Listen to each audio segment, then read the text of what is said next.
Good morning, America. This is Citizen Patrick, and today is the 4th of July, and it's a great day to be a citizen. I'm drinking my favorite tea today. It's called Liberty. You know what we celebrate today? The ratification of the Declaration of Independence. And in that declaration may be some of the most important words ever written. Short of the Bible, John 3:16, of course. Thomas Jefferson wrote that all men are created equal, and that they are endowed by their Creator with certain unalienable rights, that among these are life, liberty, and the pursuit of happiness. He said all men. That's every human being on the face of the earth, and speaks of rights given by God. They cannot be taken away. He goes on to say that to secure these rights, governments are instituted among men, deriving their just powers from the consent of the governed. In other words, government works for us, not the other way around.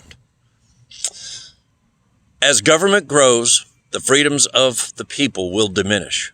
I personally believe that we have the man in office that's trying to minimize government and restore our happiness.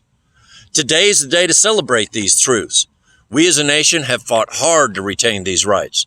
Many have given their very lives for them. Francis Scott Key once wrote of our war for independence. He watched the bombing of Fort Covington on September 3rd, 1814, while on the British warship HMS Surprise. He was negotiating the release of prisoners. One was a close friend of his. It was a rainy night. Key witnessed the bombardment of the fort and saw the small storm flag continued to fly. But once the shell and rocket barrage had stopped, he wouldn't know until dawn how the battle turned out. On the morning of September 14th, the storm flag had been lowered and the larger star-spangled banner was raised.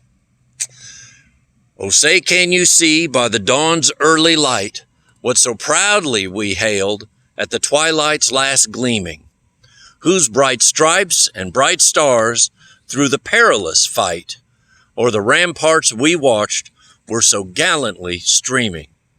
And the rocket's red glare, the bombs bursting in air, gave proof through the night that our flag was still there. Oh, say does that star-spangled banner yet wave o'er the land and of the free and the home of the brave. There's 3 more verses of that song. Did you know that? I believe the subject of race is what you make of it. I believe we are all members of the human race, and that you are all my brothers and sisters in the family of God. Well, I'm working for just a little longer today, then I'm taking the rest of the day off. You know who doesn't get today off? Fire. You know why? Because fire works. God bless y'all. And as always, I'll catch you on the flip side.